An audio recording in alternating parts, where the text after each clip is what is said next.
What's going on, internet, social media? Hope you all are having a great Wednesday night or Thursday morning. And tonight we go talk about a topic that's, to me, is pretty interesting after really diving in and start learning about the Metaverse. So what is the Metaverse? Well, really, if you think about it, right now, the internet is in 2D. The Metaverse would be the internet in more of a three-dimensional form. And tonight we could talk about, I'm sure if you've invested in stocks or you're interested in tech, this is the future. They're saying within 5 years from now, today, we're going to see the development of the Metaverse. And the reason is right now on Forbes and every news out there, especially technology, is because Facebook pretty much ditched their API for Oculus, and they ditched it, and they're investing all in on this Metaverse concept. And Mark Zuckerberg announced they're going away from Facebook and social media and becoming a Metaverse company. So let's talk about it. Eldrick and Jeremy, thoughts? What is, when I said Metaverse, what was your first thing that popped in your head? I think before the both of us start, maybe you can give us a little bit of context of the kind of research that you have done from the perspective of J29. What Metaverse really means, as in a broad brush, right? Like, what does it encapsulate? Yeah, so right now everything's done. So we have our personas on TikTok, LinkedIn, Facebook, correct?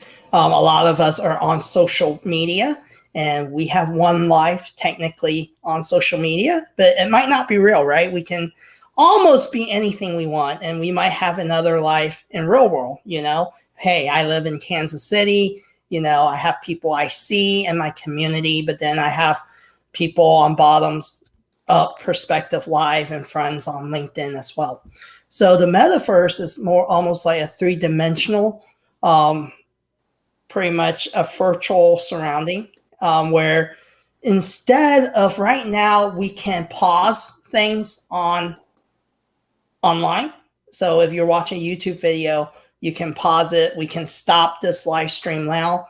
What I'm understanding is Metaverse is in real time. So it's almost like an alternate universe in the virtual world that's in real time that we can all join and be part of. It'll have an economy of its own. And, you're able to make transactions, which happens in real time in the virtual world, but also in the real world. So it's really fascinating. Like there's already companies like Upland that's selling, pretty much they duplicated our world virtually, where you can sell real estate, buy real estate. People are already buying real estate in this alternate universe. On top of that, business can be done.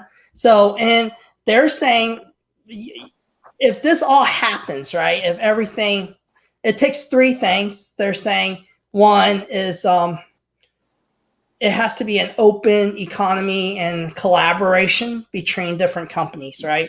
So the perfect example would be, I was explaining to Jeremy before the show, like DC Comics, you have Marvel, right? In this Metaverse concept, DC, Marvel would all be in the same world, right? And pretty much the same with companies. So it would take, like, instead of, hey, Facebook has its own Metaverse, Google has their own, it won't work that way. So it has to be an open source, collaborative thing for this to work, okay? So that's number one.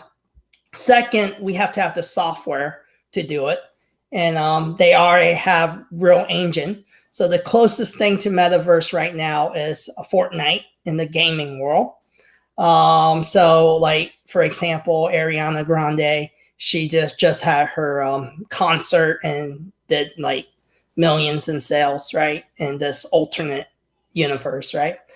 And then third, they said the hardware requirement, which Facebook announced in 2022, they're supposed to have this box that can power this concept and idea. So everything seems to be coming together, and with a lot of developers and people in the tech world, they believe this is a reality within 5 years, you know.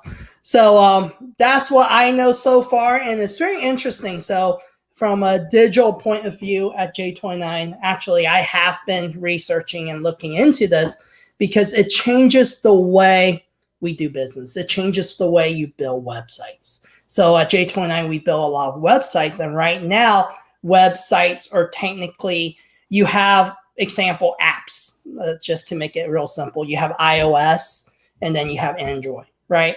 Technically, there's going to be real engine, and the developers of Fortnite, Roblox, and Minecraft, right?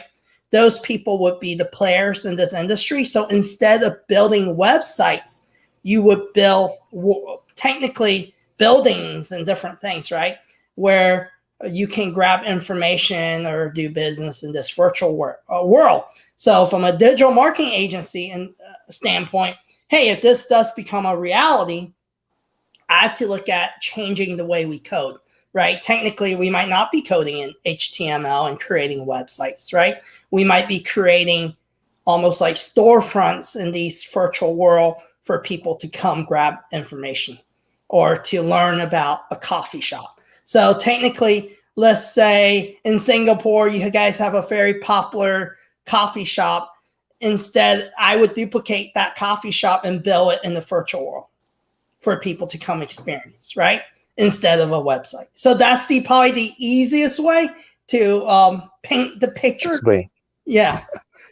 Yeah. So because they're saying instead of, you get to experience everything, right? Right now we have to search. There will no longer be search.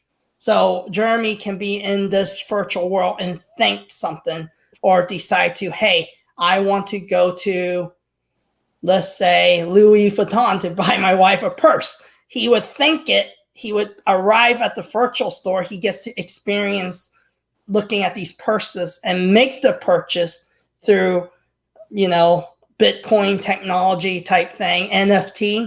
That's what they're saying. And technically he could buy the purse and it could arrive in the real world for his wife.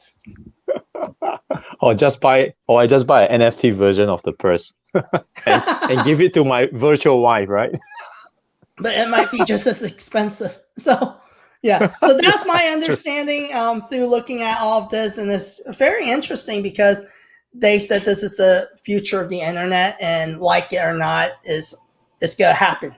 It's no longer even a question. They're saying the iPhone, like not iPhones, but phones and computers and different things are going to become more obsolete, and they're going to move into this type of technology because all the big players are already adapting to it, creating this kind of technology versus continuing what they're doing now. So, yep. So you essentially, disturbed, Jeremy. Yeah, essentially. So you asked me what I think about it, right? So based on the little bit that I've read and what you've explained, it just seems to me that I'm going to have two versions. No, it's not. It's just I'm going to have two versions of myself. One that is me physically, I can pinch and punch and bleed. And then another version is the online version. But it's still, but there's two versions of me, but I still have only one set of time, which is 24 hours, right? Yep. So I choose to either meet you guys here, or this is kind of virtual. Okay, I meet you guys face-to-face physically, or I say, Kevin is in the Metaverse. I'm going to hop on, put on my whatever, Oculus goggle, whatever, and hop on there to meet him there, right? So I would have to consistently make the decision switching between the physical plane and that virtual Metaverse plane, depending on the person I'm looking for or what I'm looking for, which plane is he or she on. My first impression is, Fortnite was the closest I can think of as a new, as a use case or as a somewhat close replicate of this idea called the Metaverse. Is the closest I can think of. But I do think that what we've just explained essentially is the Matrix. Yes, that's my thought. you know. It is. Or It is the what's Matrix. that movie, Player One? Or Ready Player One. No. Yep. Ready Player One. Yeah, maybe close to that. But I would draw a closer comparison with the Matrix. Only thing that we are not batteries in this metaverse. We consciously choose to be in this other world, and everything else functions like the real world in that other world. But I think if you still, I think it could still work, right? If you don't know Kung Fu, you just download and you know Kung Fu in that metaverse. Yeah. But you still won't know Kung Fu. You still won't know Kung Fu in the real world. So I think that's the closest. And Kevin, you mentioned that there are those three components that you need to get it working, right? Hardware. What was that? Hardware. Software. The software and collaboration. And pretty much NFT kind of solves that. Also the monetary processing, the economy. Digital economy. Yeah, but the most important piece really is adoption. People like you and me choosing to hop on for whatever reason, then it will work. Because I don't know, it just sounds like a lot of hype to me. It just sounds like the tech companies are trying to sell you something else, sell you another piece of hardware, sell you another piece of dream or version. I don't know. But I want to just bring this up real quick, Jeremy. Yeah. Well, because all three of us are old enough to remember when social media started happening, right? Yeah. How fast was adoption? I think it was pretty fast. But if you but why did we buy in? Everyone why else did was you on buy it. in? Everyone else was on it. I look for my friends there. Yeah. So that's why I say unless there's adoption en masse, if not, it's probably going to fall flat. Because we've seen things like this before. Like for example, Fortnite, right? We've seen things like this before. I don't know, in 2004, right? World of Warcraft, right? It's essentially kind of the same thing. Just that you're playing a game now, but you're just instead of playing a game, you're just being yourself, trying to do some real life goals in another plane of existence. So yeah, it just feels like, it's something we've seen before, and I don't know, for those kind of platforms, you're playing a game, you are sort of enjoying yourself. But if you are going on now to do what you should do in the real world, then I don't know. I'm a bit skeptical. That's what I'm saying. And I think my thought is too, it's almost like a real life Sims, right? The game Sims, exactly. right? Yeah. But at the same time, if example, look at how many people have adopted to LinkedIn. So when I first came to the LinkedIn world, it was a resume type engine, right? I mean, social media for job seekers. And then within, a couple years, everyone started flooding, example with the pandemic, it kind of pushed everyone because they thought they had the ability to do business there, right? I think with the way the metaverse will be, it'll be very similar, right? As soon as people see a way to financially gain in the real world, then it's very fast adoption. Because human nature, we tend to go where the money is. Yeah, that's true. To survive, that's right? True. Yeah. So yeah. And I think these big tech company is kind of scary. They do have kind of the control, right? If Google, Amazon, and even let's say Microsoft, Facebook, they all decide to work together and collaborate in this metaverse, right? And stop creating more new things on LinkedIn, Facebook. And this is it. This is where you go to do business. I think adoption would be pretty quick. I'm not sure. Because essentially you're asking everyone to ditch their iPhones and put on a set of goggles, lie down somewhere and jump into another universe. The point is not to ditch your smart devices. It's just a different device. That's all. No, the point is understanding that people are no longer that open towards social media, and there's deep distrust, and that people are getting off. So you have a potentially quite a big market out there that is very willing to try new stuff to be social again. That's the point.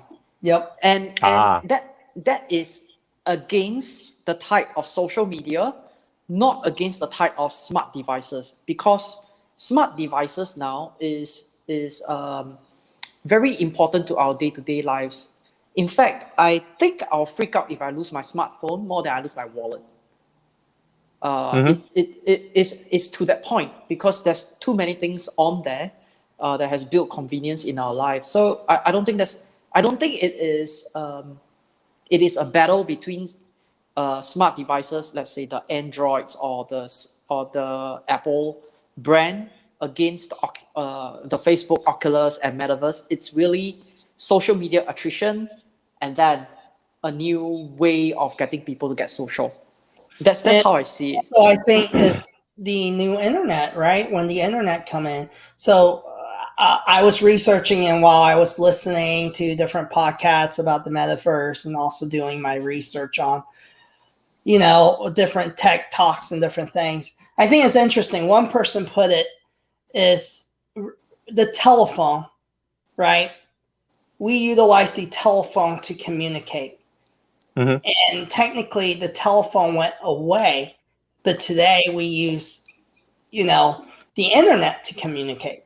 But we're still social, and just like Eldrick said, we still crave that social interaction. So this would just be a new vehicle that we will live in to continue our social lives and the way we interact. So, yeah. But it's the thought of if iPhone today, for example, since iPhones are probably the most popular, if Apple decides the next version of the iPhone is a glasses, you think people won't buy it? What if they aren't going to make another version of the iPhone?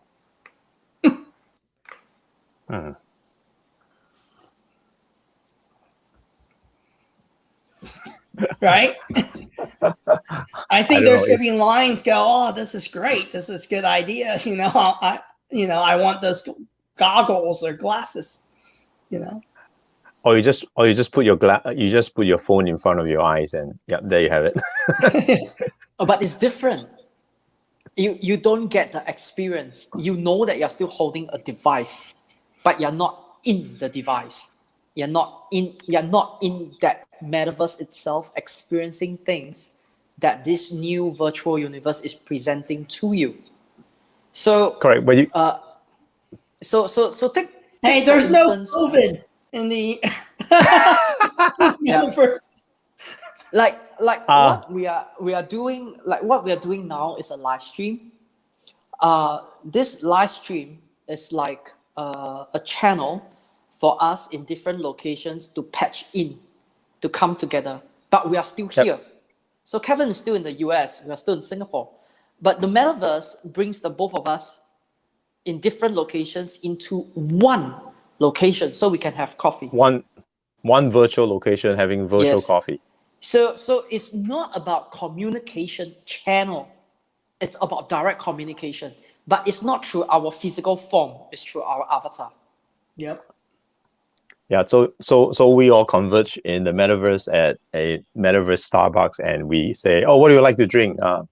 Cappuccino." Yeah, I'll go and order. And you come with a virtual. The crazy part is you're still paying for it. Do you see how far-fetched that sounds? I don't know. But it's no different than Minecraft. What I hate is my son keeps wanting to buy stuff like mods or like, and I'm like, oh, it's really into my bank account. Every day I'm like looking. Credit card, right? On my computer at work. I was like, okay, what's this $4.99? Who ran my card? And then it's like the more they're at home, every time they play game, I was like, this is really coming out of my bank account. What did you buy? Oh, Dad, I bought this really cool mod so I can build these luxury houses. Let me show you. And I was like, stop buying it. Who gave you permission? Mom said go ahead and buy it. Yeah, like build a real one beside me, right? Build that one. Don't build this one. Yeah, so they're building stuff in Minecraft, but I'm learning, when they're building stuff, it really costs real money. Yeah. So you see, this business model works whereby you spend real money to buy virtual stuff, right? Yeah. But I think I would hop into the metaverse if I could build something that's virtual and it converts to real physical, I don't know, cash or whatever in the real world. Well, right? that's I what think it they're has to work the saying. other way. It's gonna It be has to work the other way. the real way. Like Starbucks can technically build a virtual Starbucks and sell virtual coffees, and it will go back to the real bank account, Starbucks.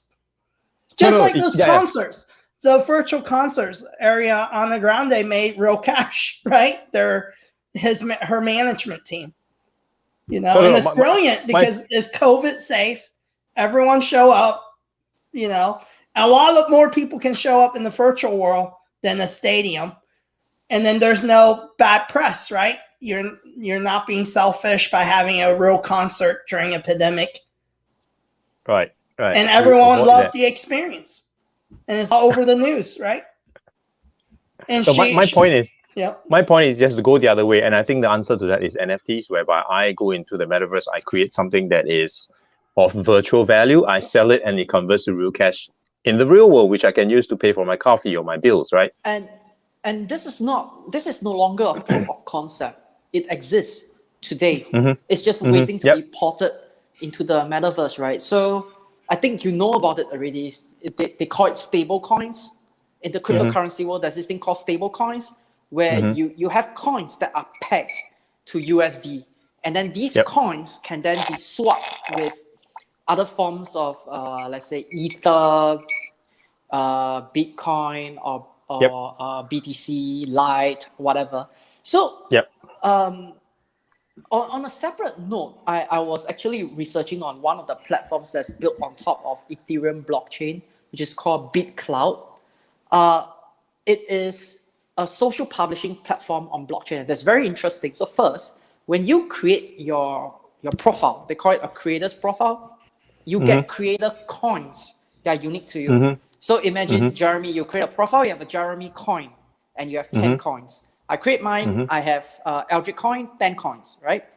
So when you start creating a long form blog or content and you publish it, I like it. For me to like your content, I have to pay using my coin to buy your coin. So if I want to like your content, I pay you $2.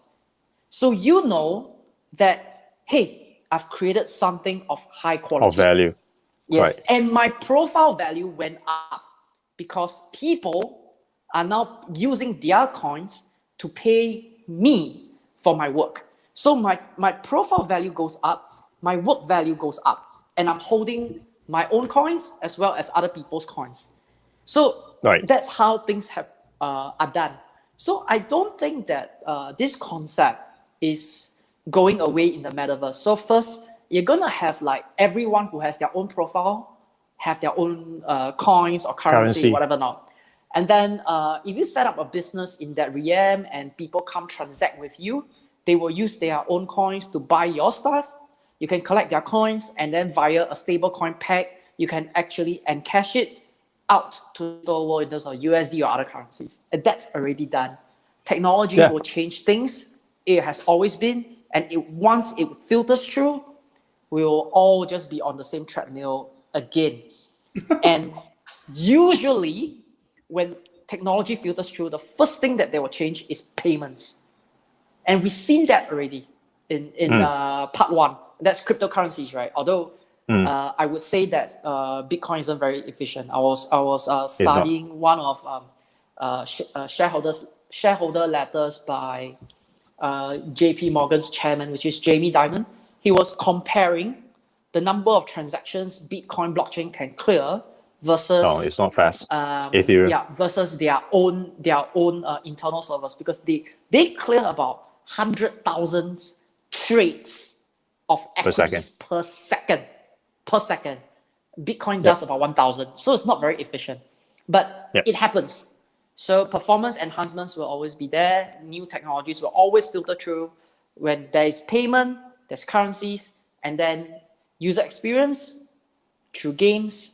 Then you have businesses, and then you have profiles, and then you're gonna have influencers, and you're gonna have the whole 9 yards, and you're gonna have trolls in the virtual world in the form of orcs, trolls, literally urukais, and you're gonna have like your Saurons. You're gonna have your all over, and they are no longer on your phone. They are in your exact 3D environment where they can just come around and say your post sucks, and they can take out a virtual hammer and slap you in the face, things like that. I mean, like, it will come.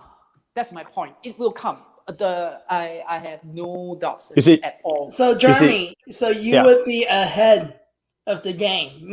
Eldrick and I will probably die because we're not gaming, so we're not. Okay, you see now we're getting to the real crux of things, right? So the metaverse is just a environment, right? At the end of it, it's built up by codes and everything. It's still the environment. But what is going to draw people to come into this environment is the use cases or what to do, what you're going to do there, right? So we've kind of established, based on the Fortnite example, gaming is one, right? Virtual concerts is another one, right? What else? To meet up like this, but in a 3D with avatar, in a 3D space. Yeah, that's socializing. That's another use case, right? My point is, beyond this, what's going to make people come in is only and only if there are more people in it, there are more things to do, right? There are things to buy there. Virtual things, I don't know whether I want to buy virtual things or not, right? But I'm sure there will be people who will. So my point is, what will be driving people to adopt this really is the use cases. What can you do in there? It's really easy, Jeremy. Yeah. More viruses. You see, if this pandemic rages on, and we look at, say, Delta variant and whatever other variants, and this, say, for example, lasts for another 10 years, okay? Yeah. For example, then yes, this is like I said earlier to you, right, Kevin, this platform offers an escapism from the real world. Essentially, it's just escapism. And you go into this virtual world where you can do everything you can't do in the real world. You can do in the real world, just like virtually. Because during my research, Jeremy, I was looking, they were saying the increase of people who were non-gamers and the increase in development within Fortnite and Roblox. 2020 compared to 2021 was dramatic due to the pandemic, right? Yeah, because they cannot get out. So more people were thinking about live concerts, live events that never happened before in the gaming world or started. And also advertising is higher than ever, being a digital agency. So I was looking into that. There's more advertising for businesses in the virtual world of like these games, Right. So it became more of a reality because everyone's home. So it's no different than we all are on LinkedIn, right? Remember the influx of people on LinkedIn in 2020? And then as soon as the world opened back up, it slowed down, right? But now, as lockdown's increasing, people are jumping back on. So, it boils down to use cases. Really. And what's driving all this adoption? I don't see it in such a. I don't think it's that complicated in terms of use cases and things like that. Enterprise level software, you got to think about use cases. You have to, because it's too wide, it's too deep. There's too many functions, domains, purpose, features, and then everything has to be stitched together. Yes, we got to think about the use cases. I think every time when a disruptive technology comes along and it filters through, the first thing that they'll always think of is, how do I get people to use this stuff? And there are only two reasons. One, entertainment. Usually gaming. That's easiest. You want a kid to keep playing your game, give the game away for free, but you sell all the level up stuff, which is what Kevin's son has been doing, right? So the game is free, and then I buy this and buy more coins, I buy real estate. So that's one. So that's entertainment. Two, you need to have a way for people to do business. And what that means is finance must be built into the system. Yep. And I don't think that's a problem too.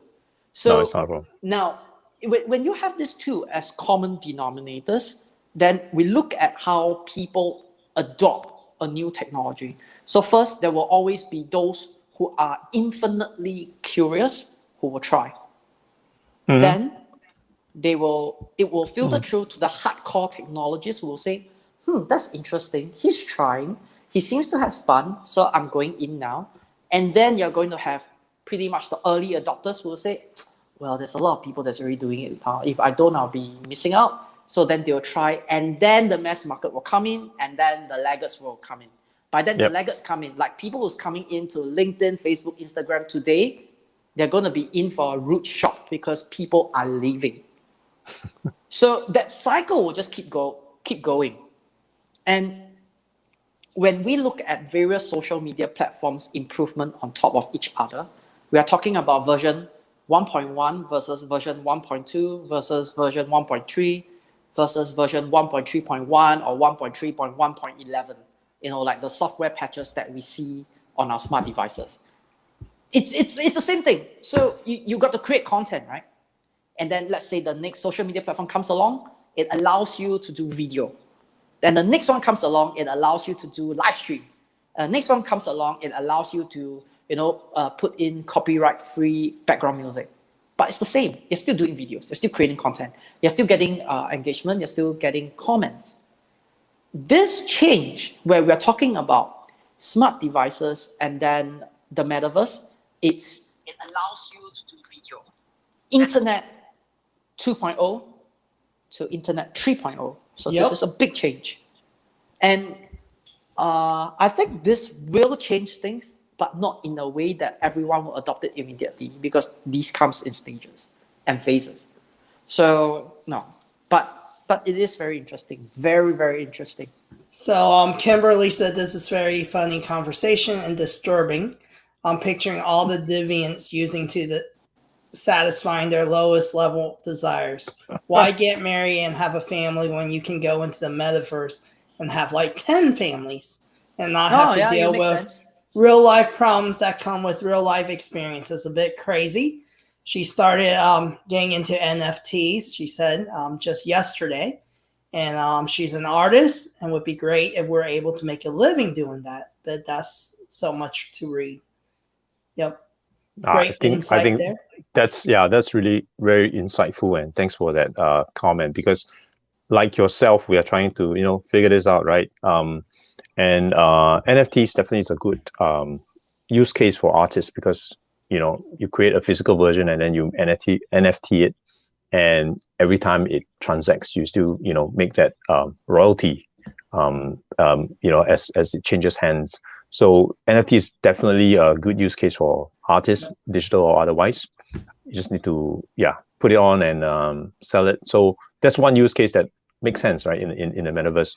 And based on what you mentioned, right, Aldrich, Internet or Web 3.0, I think what it does really is, okay, so Internet 2.0 is what we're on now, right? So we log on with different devices. We pay through different forms of payment, right? Whatever you have, PayPal, whatever else you have.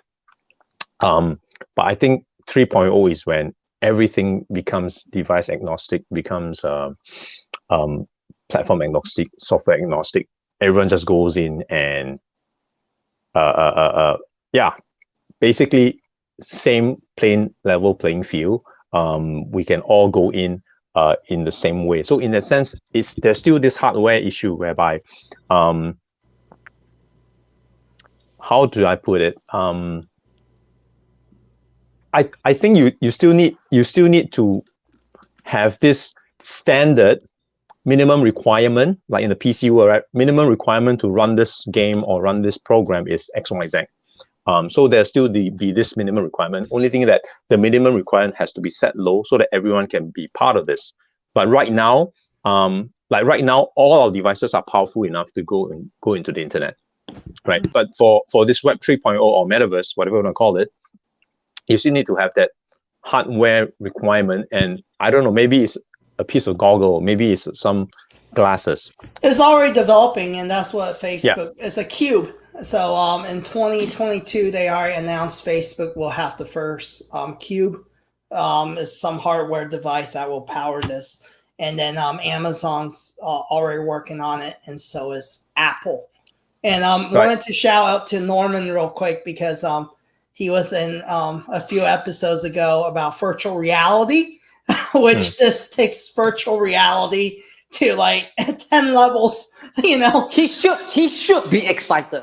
He's the right I think person he is. to be excited. Norman is ahead. He's already flying planes and doing stuff in the virtual world. So, The Microsoft Plane Simulator, the latest version, is also one example of what could be the metaverse. Because I think it was the APAC LinkedIn editor or chief. He said that he went on this program and he took the flight simulator. He flew the plane to where he used to live, and because it's a direct replica of the Earth, he did screenshot of, this is where I used to live. This is the yard. This is etc. etc. And it made me thinking, right? One use case could also be virtual tourism, because I would like to hop on this plane and fly to where I used to live in Shanghai and just take a look, because it's interesting, right? And I think that's also one kind of a use case or metaverse use case where essentially, virtual tourism, due to the fact that we're all stuck at home now and we can't do anything.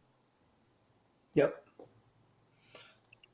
I think there's going to be a lot that can be done, in this, metaverse concept, and usually when all these big tech companies are hopping on, most likely, there's going to be adoption, I don't think it's even a question anymore, I just don't see much Fortune 500 companies. They usually, when they make a decision, there's a reason, right? There's money. So, there's money to be made. Follow the money. Yeah. Follow the money. And when there's money to be made, there's adoption. What's your take, Audrey? On Metaverse and the entire thing. Yes, no, hey, nay, hype or not? I think it's a big yes. So before I got onto LinkedIn as my social media platform, I thought the whole social media thing is crapshoot, and I got in, and I did everything. I went through that whole 9 yards about 6 months before understanding the importance of it. And then I think it was about 1 year later when I tried social publishing. I thought it's just another long form social media, right? Because you come with preconceived notions and you try. It is only about 1 year later of writing daily, like one article a day, that I realized, shit, there's so many things that we can do here. Why people are writing white papers and publishing on social media? No one's going to read them. You should publish it here. Because you have people who read long form, people who want to be educated, and people who want to know the thoughtful things that companies are doing. So then from there, I became a writer, a top writer, an editor, and then some columnist and things went on. And then, so that was Medium. And then on Web 3.0, the social publishing on blockchain, then that's when I found out that, if you create a profile, you have your own coin, and then if you write something, people can buy to like it, buy to comment, and I can accumulate coins, and I can exchange it out to real coins. I was like, wow, geez, this is exciting. And then I read about this influential Medium, one of the Medium top earners, who wrote in one of the stories that July this year was one of his best months, and he took home pre-tax a couple of dollars less of 30,000 a month. Oh God, a couple of dollars short of 30,000. Okay, pre-tax. So he's an Aussie, so he's subjected to US withholding, and that's 30%. So that's 0.7 times 30,000 is 21,000. And I change it back to Aussie dollars, which is on par with SGD. That would be like 24. a month. And those are piggyback on all the articles that has been written for the past 5 years. I'm like, oh my gosh. Now that's Web 2.0 going to Web 3.0. Now going to Web 3.0, how things is going to be. Now, I don't want to speculate, but there are certain things that are common. So these are secular trends. One, I think I've been speculating and I've been talking about this for the longest time that the sunset will come for social media. I think the sun is setting. I might be wrong. I've been wrong many times and I don't really care if I'm wrong, which I doubt. Okay? I don't know how many times you guys actually tap onto your favorite social media platform today. I know when my wife says that she goes on Instagram and look at cute dogs, I'm like, sees a lot. Or goes on Instagram and look at like comic characters. I'm like, why would you do? But okay, so there's an evolution in the platforms itself. How many of us actually go on LinkedIn to say, hey, let's look for something interesting, just do a quick scroll. So first, you can do multiple quick scrolls. Second, you're not going to find anything interesting. Third, it's going to be the same thing over and over and over and over and over. And then it's like, people bitch about it. People think that they are good. People are, and things like that, right? So those things will go away. New things will filter through. And the point is whether you're going to play that game or not. So if you do, you're going to have a chance of monetizing your time, your effort on Web 3.0. And to me, I think that is a very fascinating and exciting thing because the conventional way of retirement is no longer going to work. But maybe putting a bit of time, effort, and capital on disruptive technology can actually make this idea work again. Because building a business in the physical world might be very difficult if you are physical. It will take a lot of effort if it's digital. But if you are early, before the next secular wave, it could be a little bit easier. That little. That's how I think about it. And I'm still bothered by the couple of dollars short of 30,000. Okay, I'm like, and I know that guy. I'm like, I'm just very disturbed. Okay, but ask me that question again after 3 years. Maybe I'll hit 5 digits. I'll be like, I'll feel a lot better. But anyway, yeah. So I've no doubt you get there, and this is exactly what I mean. Monetization is the word, yeah. When you go into the metaverse, there's use case whereby allows you to make money that you can take and change to fiat and buy things in the real world. That's going to change things, right? Like in the crypto and gaming space, you have what we call play to earn now, right? The most famous one called XC Infinity. So a lot of people are playing that to make money during the pandemic because their livelihoods are threatened. They have no income, so they go into this NFT crypto thing. They play this game. They make money X amount a day. Yeah, a lot of people's on it. So that would be one use case why would anyone would hop into this metaverse. And like you said, right, if this guy who wrote and then he gets all this money, it can be converted into real cash. So it becomes a way to earn a living. There are opportunities there, I'm quite sure, because essentially if you replicate everything in the real world into this metaverse, it means job opportunities or opportunities to make money becomes twofold. I don't know if you can calculate that simply, but basically it means you can make the same money twice in a way, yeah, where NFT is concerned, yeah. So that would be one driver that would make people go into the metaverse if money can be made. I feel, and that's why people's going to be adopting it, not for any frivolous reason, for playing games or whatever. Yeah, there are still people who do that. But if you're a non-gamer, what we do that go there is to make money. I'm not too sure if the jobs economy will be replicated into a metaverse, but I can see how it will. I can see how it will encourage a lot of young entrepreneurs to go in there to create their own businesses that's 100% autonomous. Like one of the initial concepts that Ethereum have, which is they call it the DAO, but I forgot what's the D, but it's autonomous organization. Everything's autonomous. DAO. Yeah, everything. So you have the currency to transact. you have your business, and then you have multiple layers of code, which ensures that your business runs with or without you. And I think that's going to be a very huge plus point for the young. In fact, it is a very huge plus point for me. I don't like to deal with people issues. Truth be told, I'm like, give me a platform, I'll deal with the platform, and a platform doesn't dump emotions on me, okay? I'm like, get it done. I'll just type in an execute this at 1 a.m. It will get it done when I'm doing something else, okay? Right? Or you know, I can just execute and put in a scheduler to say push out this article at 4 a.m. Singapore time, which is EST 4 p.m. and things like that, right? It gets it done while I'm asleep.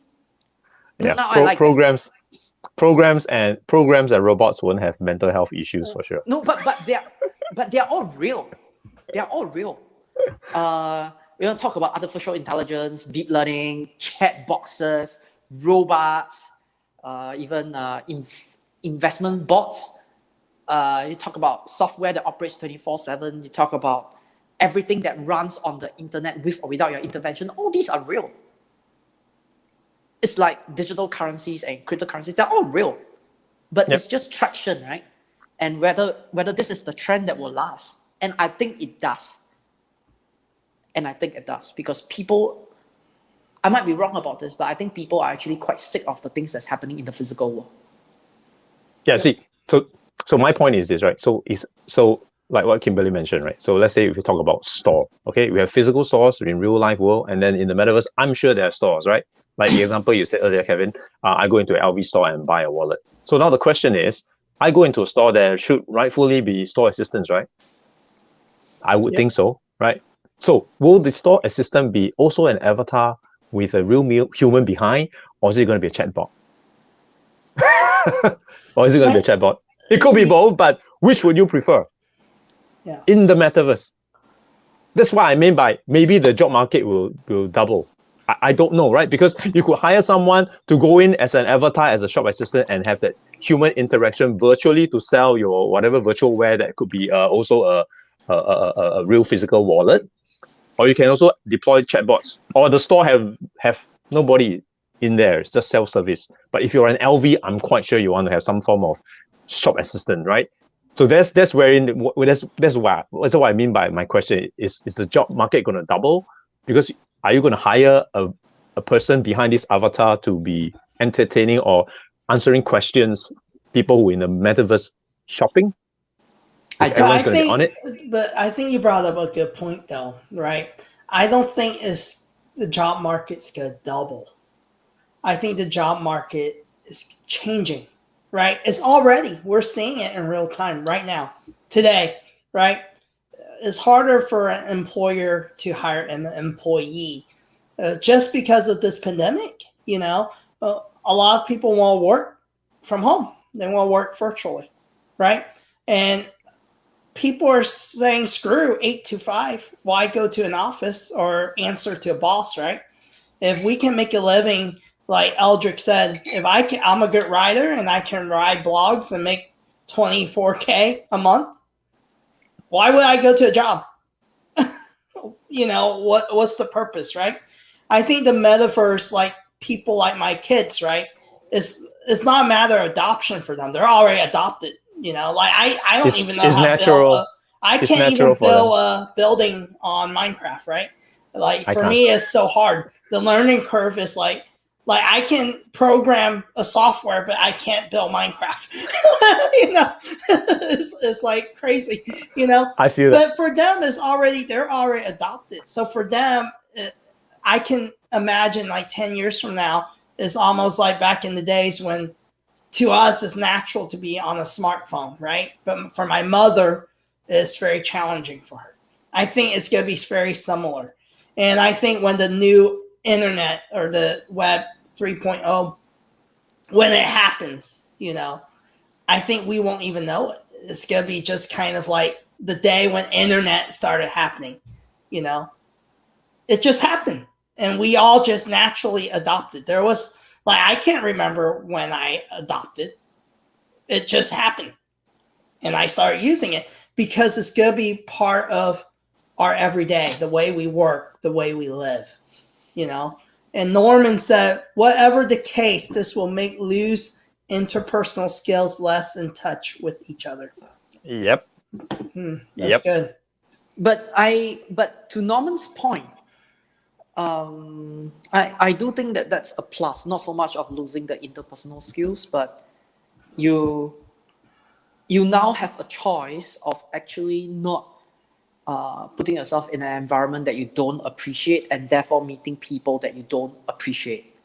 So if you, I mean, like I might be eating my own words, but if I have a choice, no, okay, put it this way, if you have to look for a job and you got one, you don't get to choose your colleagues, right?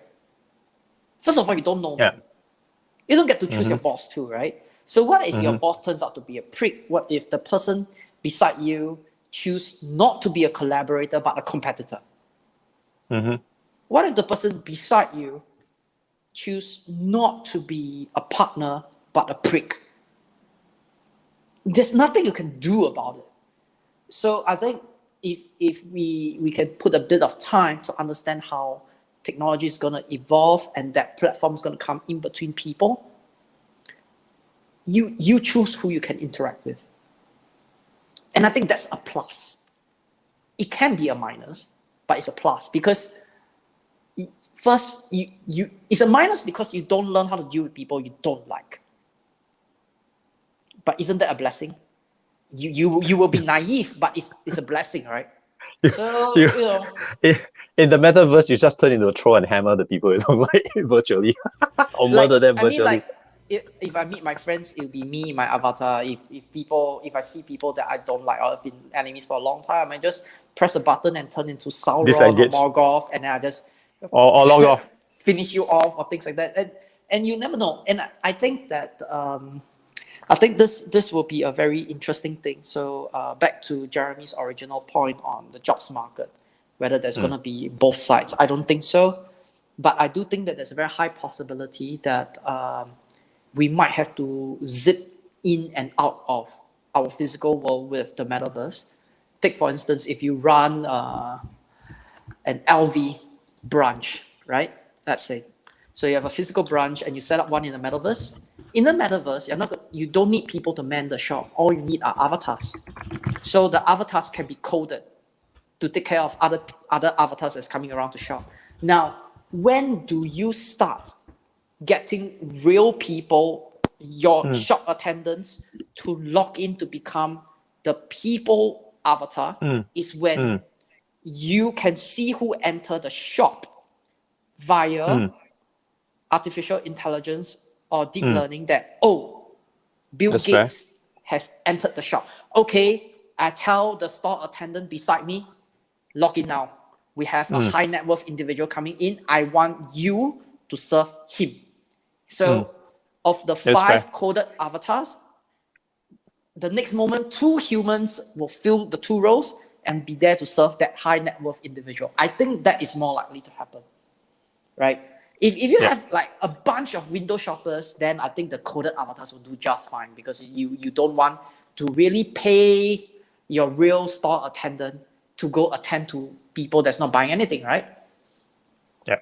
So that's I thought about it for a while and I thought that's actually a very fascinating idea. I like that. Yeah. So I like Kimberly's comment here. I think the AI growth has taken over many online tasks, like writing and organizing, even posting content, to the point that being online is starting to be geared towards the interactive aspect. If AI can write and post, organize, etc., mentally your focus online changes. How do I create the best, most creative content to how do I interact with people on here directly? What do you think? How long until everyone uses AI? AI is going to be here forever. This is a giant moat. A giant moat. The reason, so let's talk about finance. Let's talk about investments. The reason the FANG companies are going to stay there for the longest time is because they have the depth of capital to develop artificial intelligence that the rest of the world will never be able to catch up. You talk about Netflix, you talk about Amazon, you talk about Microsoft, you talk about Facebook and its products. They know you, through their extensive products, they know how to price. They know how to get you online. Good morning, Jacqueline. Tell me Macy's or Walmart or Southwest Airlines can do that. They can't. It's a giant moat. It's going to stay. And now, then another point to your question, creating content, engagement. Use AI to create content. There are tons of software that can do it now. There's even, I think there's one software called quickshark.com or something. It's $59 per annum. It helps you create copy, marketing copy, sales copy. They just pull from the net. Within 5 seconds, you have your perfect copy. That's what they say, okay? So what you can do is to use AI and software to create a copy for yourself, post it, and then get online to focus on engagement. So you no longer do creation, engagement, and then feed it forward. Just focus on engagement. That's one way to do it. But don't always use the AI software to create the copy, because then you will lose the skill yourself. So once in a while, do it yourself too. Learn from the software how you can get better. That's how I think about it.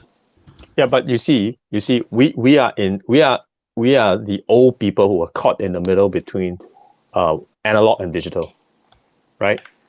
To Kevin's point, his kids, my kids, they are digital natives, right? So from day one, they have the option to use AI. From day one, if they so choose to, they don't have to learn to write. They learn to read, but they don't need to learn to write and post creative stuff. They just deploy AI. You get where I'm going there? You get where I'm going? So this becomes a challenge. It's also to Norman's point, right? If you've never had the chance to build this capability, since, say, for example, 10 years down the road, Metaverse is already something, and then our children's children get born into it. Okay? The pandemic is still there. They've never gone out before. The only place they know is the Metaverse. Then that means they have never interacted with anyone. They don't know, they never develop interpersonal skills, because whatever interpersonal skill is done online. And if people throw them, they just disengage, log off, or hop on is another avatar, right? Or they can choose with the bully and bully everyone. So that's the point, right? We're trying to get at. That's a huge plus, right? I don't know. Double plus, bold, underline. But you see, if this is the scenario, of course we're all playing with scenarios here. So, and imagine the day that the pandemic finishes and everyone can go out into the sun. Nobody's going to do that. They're going to stick to what they are comfortable with, logging on to the Metaverse. Yeah. Okay. So I'm switching back and forth here. Huh? So let me switch back to the thing about jobs. Okay. When I say the jobs double, I'm just being obviously it's not going to double, but my point is this: there's going to be new job opportunities in the Metaverse, and the three of us got to figure out how to capitalize on that. Because, for example, to Kevin's point, right? If everyone's in this Metaverse and I want a nice Metaverse house, I don't know how to build it. I'm going to hire my girl who is good at building buildings in Minecraft to build the biggest, best looking virtual house in the Metaverse for me to live in. I'm going to pay it. Or I'm going to pay Kevin's kids to do that for me. So there are new job opportunities as we speak, even before this Metaverse kicks in. So it's a huge opportunity for people like us to think, hey, if you want to retire, what should we do in the Metaverse that's going to capture all this digital money, yeah, which can be converted to real money and really retire in both physical and Metaverse? Well, the thing is, that's the key question. It's like anything else, right? And, it's a great conversation tonight, because the truth is, how many multimillionaires were created when internet first was introduced? So we're living in an era right now where we have an opportunity to live in a time where we're about to make that next technology jump. That's as big as the internet. So my question to the audience is, do you start capitalizing on it, right? Like, social media was never truly that jump. It was just another thing, almost like another activity within the internet, right? But the Metaverse is actually leaving what we know today as the internet. It's a reset. Yeah, so it's the next jump. And they're already saying It's cleaning up what is broken, what we saw was broken, like Eldrick said, and they're going to make it better. So it's almost like a reset, you know, it's a new way of doing things. So it's not only is there going to be new jobs in the metaverse, it's going to be how will our jobs today be incorporated into the metaverse, right? What we're doing now. So Norman said, as much as I champion technology VR games, the objective is still to bring people together at the man cave. Well Fire said. the Well said. metaverse. Yep.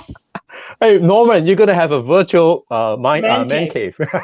You can have 10, 20. But we're living in such interesting times, right? Even the business world, you know, how fast it's changing. If we pay attention to the news and technology and big tech and everything, the stock market, you know, like we don't know like which way it's going to pivot. It's like anytime things can just really change, like major changes. And everyone knows it's coming. It's just a matter of when, right? And people are different. I mean, just look at Gen Zs versus millennials. They're already, the way they adapt to social media is so different. You know, younger people in their 20s, they DM you on Instagram to reach out to you. You know, they don't call you, you know, like it's already changing. So eventually, like my son, it's going to be just a natural way of doing things if the metaverse becomes real, right? Maybe there won't be any phones. And I think it's hard for us to really adapt today, but that's just the reality of how technology is, right? Yeah, I think by the way these Fortune 500 companies are talking about it, it's really just a matter of time. So you either get to choose to you really either just get to choose to wait for it to hit, or you plan ahead and, you know, ride the wave, take advantage. Yeah, take advantage, ride the wave. Because I've spoken to this to Audrey before, right? What's the next big thing? I've always asked, you know, what's the next big thing? So that we can ride on the wave and, you know, retire early. I think this could be the next one. So, I mean, end of the day, start thinking about it. You know, you either hop on in front or you get, you know, left behind. Like all those people who are hopping on to LinkedIn today, you'll probably be left behind. Too late. Yes. Yeah, or too you late, can be like Neo in Matrix. dodge bullets. No, I just want to make some comments before we end off the show. I think we had a very good episode.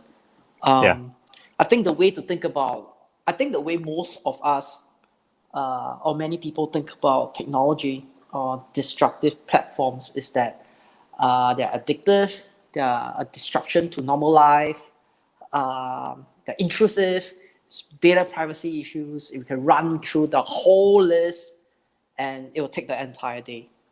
But we at the same time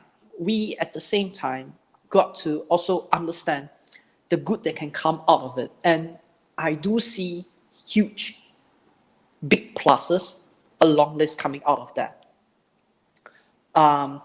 One thing from an investment or finance or even just our own time, effort, and capital perspective, disruptors will always win. We just don't know which one will win. Okay? You ask a company that does horse carriages how to get us faster, they will say, find a bigger, better horse. They will not think about cars. They will not think about rockets, right? So there won't be cars. But disruptors will always come and say, hey, can we change the legs to wheels? Can we automate it? Can we run on energy instead of like horses and things like that? So remember there was Kodak. There were films. Where are they? Yep. Right? And then you can go through the whole list. So disruptors will always win. We just have to see which one has the highest chance of winning and which one we are comfortable getting ourselves involved in, and we should get onto the treadmill. Social media to me today is like on a treadmill. Like I I see more negatives than positives in terms of the vibes that people are giving me, more than the positivity that comes out of it. So you can roughly gauge how things are going to go. The second thing is that all major social media companies, except for the Chinese-based ones, they are moving towards a bigger playground. Yep. Prior to Mark Zuckerberg's announcement of the Metaverse and that he's going to leave Facebook, Instagram, WhatsApp behind, I don't think he's going to ditch it completely. He still needs time to transit. Yep. Jack Dorsey and Twitter has already made tons of announcements on combining and to subjugate Twitter as a complement towards newsletter publishing platforms that he's owning with blogs that can be monetized if his Twitter's profile, if Twitter's people on Twitter is willing to write longer form. So everyone is moving away from it because they are looking at a bigger ambition. And I think that's what we have to think about too, and which is exactly what BUP is thinking about when we are moving in that direction. So that's why we're thinking about long-form content on social publishing platforms. We're thinking about newsletters. We're thinking about articulating our thoughts on the show and no longer prioritizing on the show. Like how social media companies are no longer prioritizing social media. And we're thinking about innovation and distribution and engagement too. So I think that is the value that we can continue to bring to our community and to the people who consumes our content in whichever form, shape, or type. Yep. And I think that's important. Yeah. Then the next thing would be, I think for many people who have how should I say, an inhibition towards technology, I think try to be a little bit more open-minded. At least expose yourself to the daily necessities. At the very least, do learn how to effectively and efficiently use a payment platform first, because what's real is that payments are going to be 100% digital. That's real. You have to pay using your phone.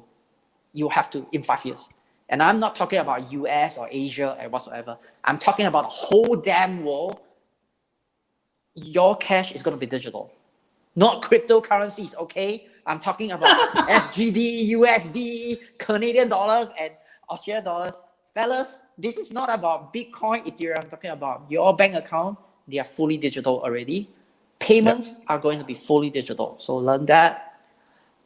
If you're learning what is content and how to get attention and things like that, just go on social media, just try. Don't bank too much on it now. Things change. I changed what I say 1 year ago because things change, right? So try, right?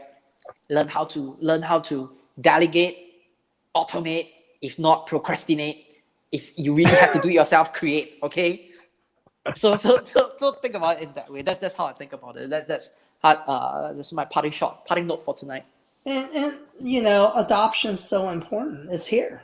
Like, if you want to survive today, any business, it doesn't matter what industry, right? I used to have people, I run a digital agency, and people thought we were just telling them fluff, 4 or 5 years ago. And all my clients that are surviving today is because they adopted early. Now, you get on social media, it's a joke. Good luck. Even if I have the best magic wand, it's a lot harder, to make things happen. Kevin, it's going to happen all over again when you go and tell everyone, you should be on the Metaverse, and they're going to tell, it's fluff. For the next 5 years until you hit again, and then the whole cycle starts again. But if you're early adopter, there's money to be made, and exactly. Start looking at NFTs, start looking at, like Eldrick said, digital payments, research the Metaverse, do your own research, look at these things. Don't just listen to whoever's saying it, because what's going to happen, just watch, right? Within the next 8 months, watch.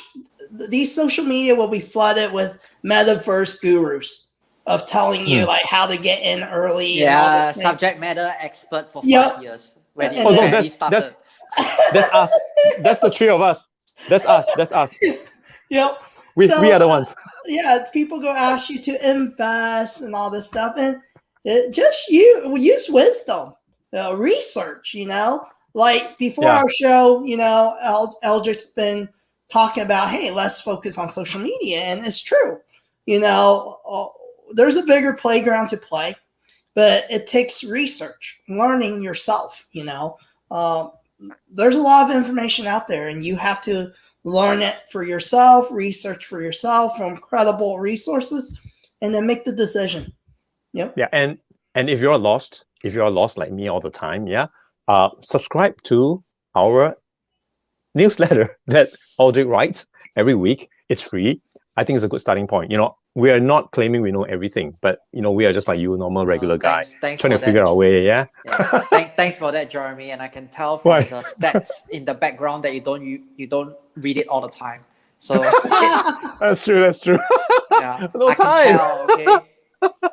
That's great. No, but hey, we appreciate everyone here. Yep. So next week, episode 70. So we're already 70 episodes in. Wow, disruptive technology.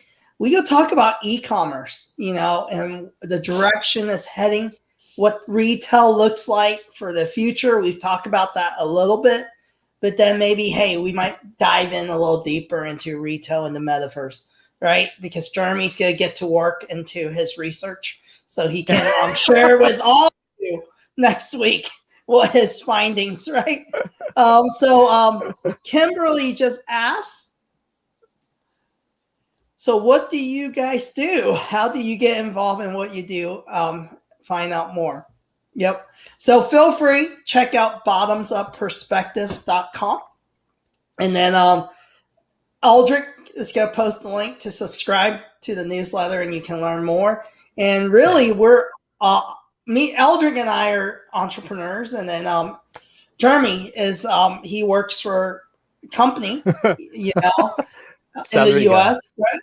And he's the retail guy, and I own a digital marketing agency, and Eldrick is jack of all trades. He's a consultant. He invests in different businesses. So, yeah. So, Kimberly, to answer your question, we really just got together and started this live chat and discuss, things from our perspectives, just the regular guy perspectives. And I thought that we keep doing this because we feel that there's value, and with this sharing, and with what you're sharing with us as well, I think there's a lot of value to everyone who hop on and learn from each other. So that's basically what we do outside of our regular jobs. Yeah. Yep.